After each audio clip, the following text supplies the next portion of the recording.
বাংলাদেশকে উপযুক্ত বাসযোগ্য রাখবার জন্য এই বৃক্ষরোপণ কর্মসূচিকে ধারণ করতে হবে, প্রতিষ্ঠিত করতে হবে, কার্যকর করতে হবে।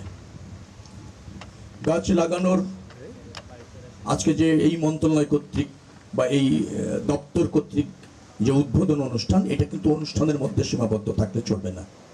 যদিও আমি ব্যক্তিগতভাবে বলছি উদ্বোধন অনুষ্ঠানটা আরেকটু গাছ লাগানোর মধ্যেই সীমাবদ্ধ থাকলে ভালো হতো। তো যেহেতু আনুষ্ঠানিক উদ্বোধন আজকের থেকেই সারা বাংলাদেশে আমাদের মন্ত্রণালয়ের অধীনে সব জায়গায় বৃক্ষরোপণ কর্মসূচিটা জোরালোভাবে শুরু হবে, এই জন্য এই উদ্বোধনটা আমরা অ্যাকসেপ্ট করলাম।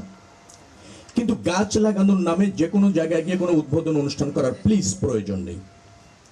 সাশ্রয়ী হতে হবে, অনাড়ম্বর হতে হবে, কার্যক্রম বান্ধব হতে হবে। গাছ লাগানোর কার্যক্রম বান্ধব বলতে আমি বোঝাতে চাচ্ছি উপযুক্ত চারা নির্বাচন, যে এলাকায় যে গাছটি বেড়ে ওঠার জন্য উপযুক্ত সেই এলাকায় সেই গাছ নির্ধারণ করা এবং গাছটি লাগানোর পর তাকে বেড়ে উঠাতে যা যা অ্যাসিস্ট্যান্ট দরকার তা ইনশিওর করা।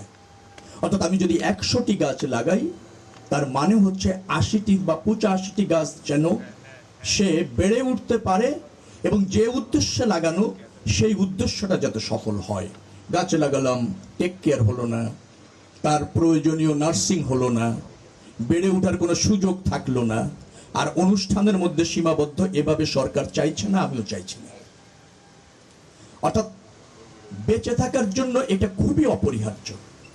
এটা যদি আমরা প্রত্যেকটা বাড়িকে, আমার প্রতিমন্ত্রী বললেন যে জনগণকে যদি সম্পৃক্ত করতে পারি, পৃথিবীর অনেক দেশে আছে আপনার একটা সন্তান এসেছে, আপনি তার সৌজন্যে 2টি গাছ লাগিয়ে দিয়েছেন, তার মানে কি হচ্ছে প্রত্যেক বাড়ি 3টি 4টি করে গাছ হয়ে গিয়েছে।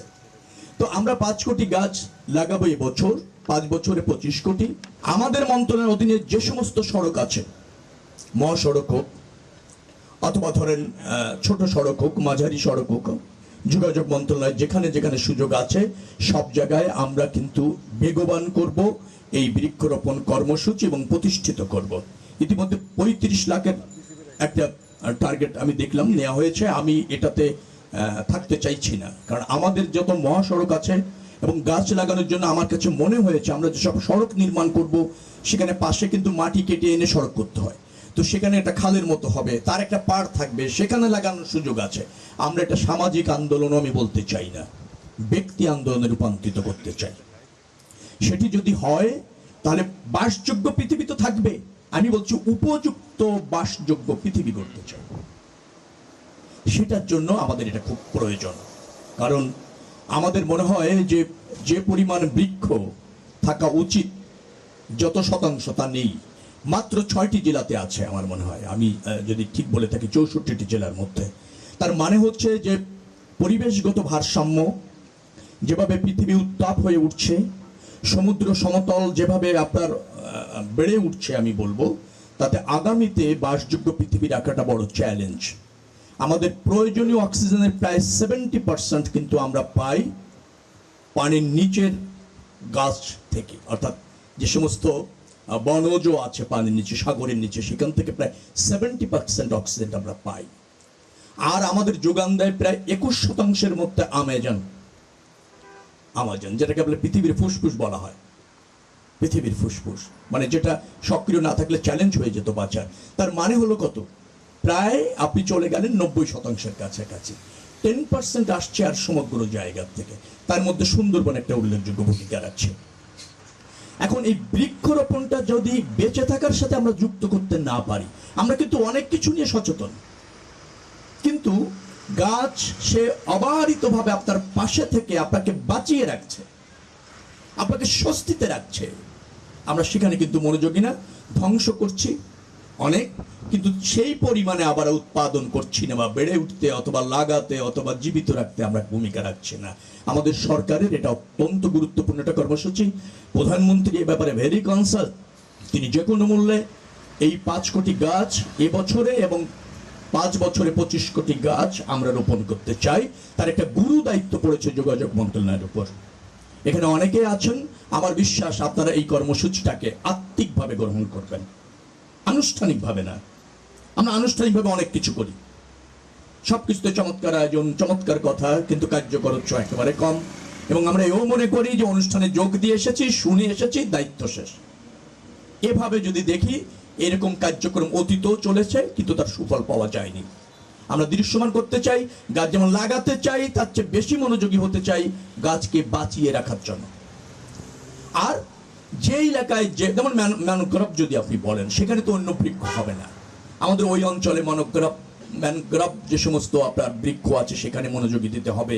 ফলজ বৃক্ষ, বনজ, অথবা ধরেন সৌন্দর্যবর্ধক গাছ আছে।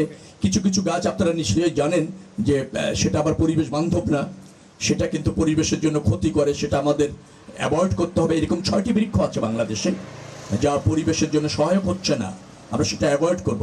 ইউক্যালিপটাস আছে মনে তার মধ্যে একটি, আরও আমি ভুলে গিয়েছি ওই 6টি নাম। তো সেগুলো আমরা চিহ্নিত করব, সেগুলি আমরা লাগাবো না। নিম, এটা খুব ইম্পর্টেন্ট, খুব। আবার ধরেন ফলজ বৃক্ষ হলে একসাথে দুটি পাওয়া যায়, গাছও হচ্ছে এবং সেটার ফল আমরা পরিবার বা মানুষ খাদ্য চাহিদা পূরণ করছে। এবং আমাদের মিনারেলস লাগে, যেটা আমরা শুধু প্রোটিনের দিকে আর হচ্ছে আপনি কার্বোহাইড্রেটের দিকে আমাদের অ্যাটেনশন জাতি হিসাবে। আমরা কিন্তু মিনারেলস, ভিটামিন অন্য জায়গায় কিন্তু আমাদের অ্যাটেনশন কম। পর্যাপ্ত ফল হলে কিছু না নষ্ট হবে, এই তাগাতায়ও কিছু তো খাই আমরা, হ্যাবিট আমাদের কম, ফল খাওয়ার হ্যাবিট। তো যাই হোক, আমরা এরকম একটা পরিবেশ তৈরি করতে চাচ্ছি। আপনারা যারা উপস্থিত আছেন আপনাদেরকে ধন্যবাদ। আমি আশা করব আপনাদের কাছ থেকে সরকার এবং এই মন্ত্রণালয়ের এই ইনিশিয়েটিভ যাটা নেওয়া হচ্ছে তার সাথে আপনারা আন্তরিকভাবে থেকে এটাকে সফল করবেন। সফল করলে আপনি লাভবান হবেন, জনগণ লাভবান হবে, রাষ্ট্র লাভবান হবে। আর এই যে মন্ত্রণালয় সে সার্থক হবে, সফল হবে।